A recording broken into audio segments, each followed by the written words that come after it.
Mehmet's New Jersey factory became a war zone.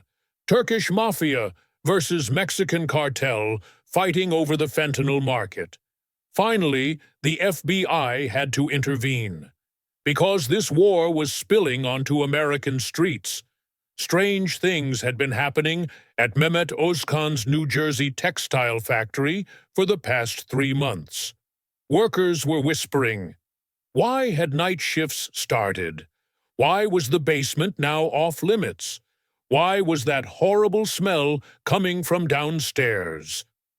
New product line, Mehmet would explain, for special customers. But what textile product would require this much secrecy? Maria Santos had worked at the factory for 10 years. Lately, she'd been seeing weird deliveries, strange chemicals, late-night trucks, men who didn't look like textile workers. "Mr. Mehmet," she had told her supervisor, "the chemical smell downstairs is making workers sick." "Special dyes from Turkey," Mehmet had said. "Different formula." But Maria recognized that smell. Her brother was a drug addict. This odor was familiar. And why were there armed guards now? Why would a normal textile factory need armed security? Tommy Rodriguez, a forklift operator, had shared his suspicions with colleagues. "Something ain't right here. That basement, whatever they're making down there, it ain't cotton." That morning was Tommy's last day. But nobody knew it yet. Have you ever noticed strange changes at your workplace and become suspicious? Right, strange changes. 2 weeks later, tragedy struck. Tommy Rodriguez, 28-year-old forklift operator, collapsed during his shift. When paramedics arrived, he was already gone. "Heart attack," the initial report said. Young guy, but sometimes it happens. But the autopsy told a different story. Tommy's system showed a massive fentanyl overdose. "How is this possible?" his family asked. "Tommy didn't use drugs." Police Detective Sarah Chen began investigating the case. The first questions were simple. How did a factory worker get a lethal dose of fentanyl? Mehmet appeared cooperative. "Terrible tragedy. Tommy was a good worker. Maybe he had a secret problem." But Detective Chen was suspicious. Factory worker, no drug history, suddenly massive overdose at workplace? Too coincidental. Meanwhile, other workers were getting scared. The basement smell was getting worse. Security was getting tighter. And those night shift workers, they definitely weren't making textiles. Maria Santos decided to investigate herself. One evening, she stayed late and tried to peek into the basement. What she saw made her blood freeze. Not textile machines, not cotton bales, chemical equipment, men in hazmat suits, and bags of white powder. She ran to her car and called Detective Chen. "Detective, I know how Tommy got the fentanyl. They're making it in our factory. Have you ever witnessed something at work that you weren't supposed to see? Right, suspicious death." Detective Chen reported the fentanyl case to the DEA. Agent Mike Torres had been working narcotics for 15 years. The fentanyl epidemic was America's #1 enemy. "Factory worker dies from fentanyl overdose at a textile plant?" Mike told his colleague. "Either he was a user or what? Or there's fentanyl production at that factory." Mike began researching Mehmet's business. On the surface, everything was clean. Legal business, pays taxes, good reputation.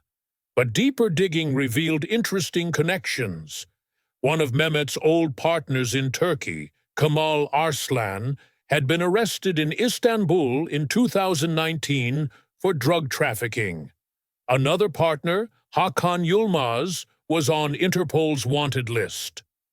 "This guy's not clean," Mike concluded. Surveillance began. For weeks they watched the factory. Daily operations looked normal. But night shifts were a different story. Strange vehicles, unusual deliveries, people who didn't look like textile workers. "We need a search warrant," Mike said, but there wasn't enough evidence for a judge until that violent incident happened. 3 a.m. in the factory parking lot. Gunshots. 2 Mexican men found dead. A third man, Turkish, critically wounded. Turf war, Mike immediately understood. This isn't textile business. This is drug territory. At the hospital, the wounded Turkish man, Orhan Demir, was in critical condition. DEA tried to interview him. "Who shot you? Why were you at the textile factory?" Orhan remained silent at first. Then fear appeared in his eyes. "Mexicans want our territory. Mehmet Abi told us to defend the factory." "What's in the factory?" "Textiles and other things." Mike pressed further. "What other things?" Orhan whispered. "America's purest fentanyl. Mehmet Abi brought the formula from Turkey. Mexican cartels want to steal it."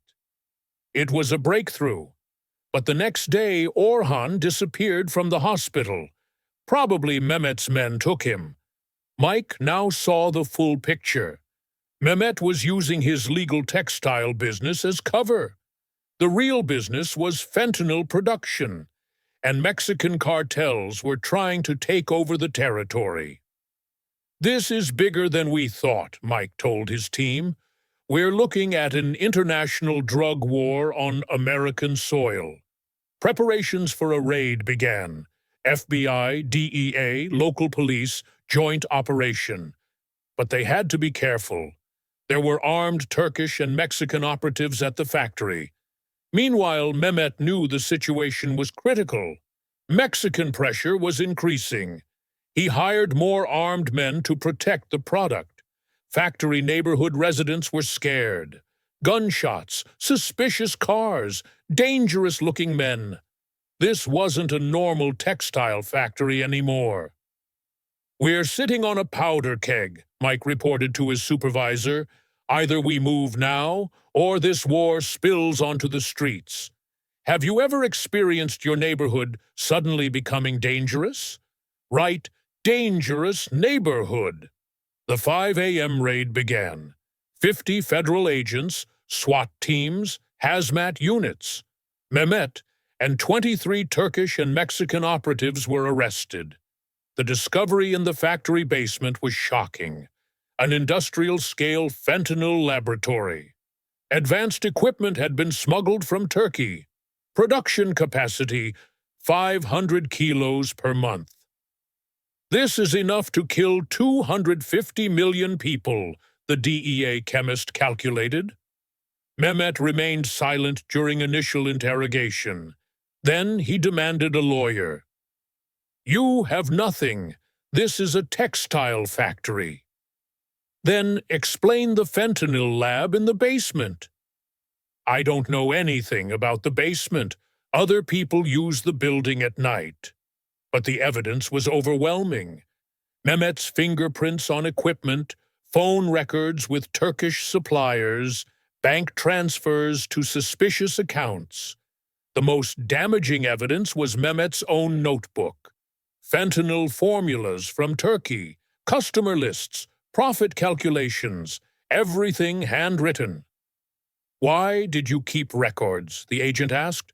"Business is business. I keep track of everything." Traditional Turkish businessman mentality had destroyed him. Even in illegal business, he had kept meticulous records. At trial, the full scope was revealed. $100 million fentanyl operation. International Turkish-Mexican drug network.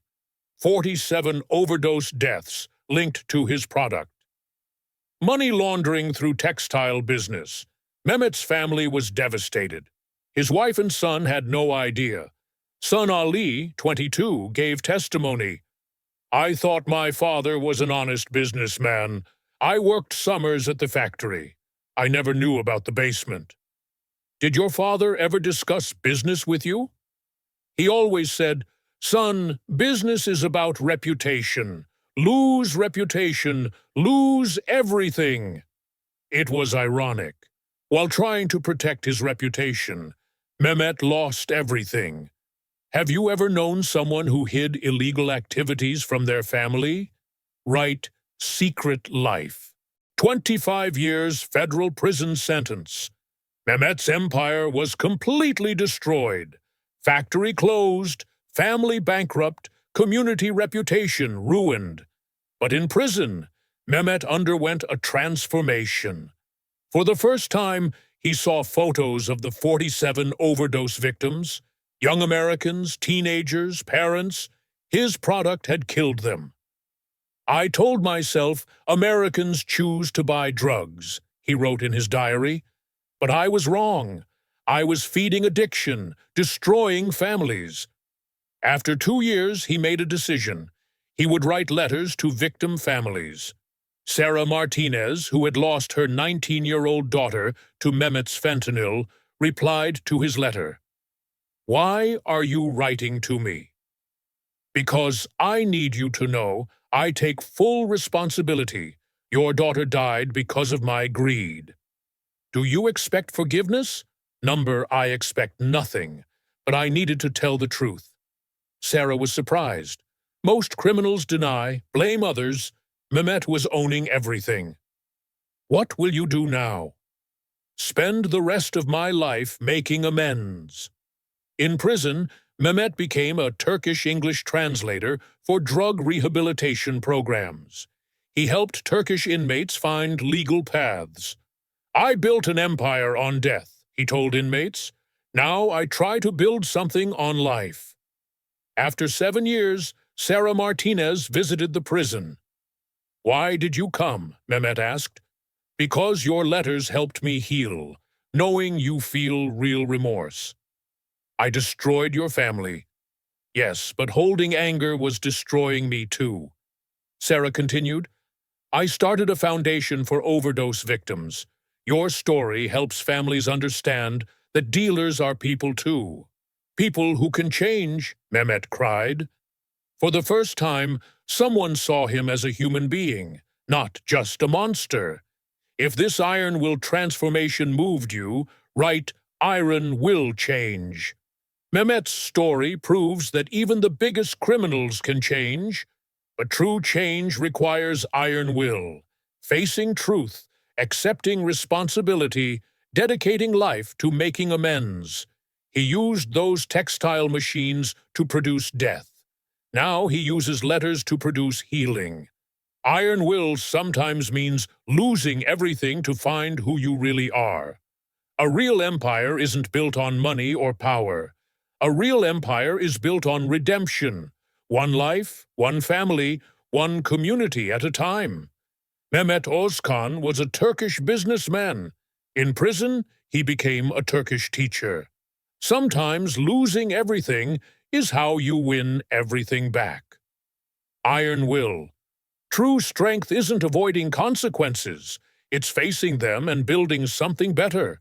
Subscribe for more Iron Will transformation stories.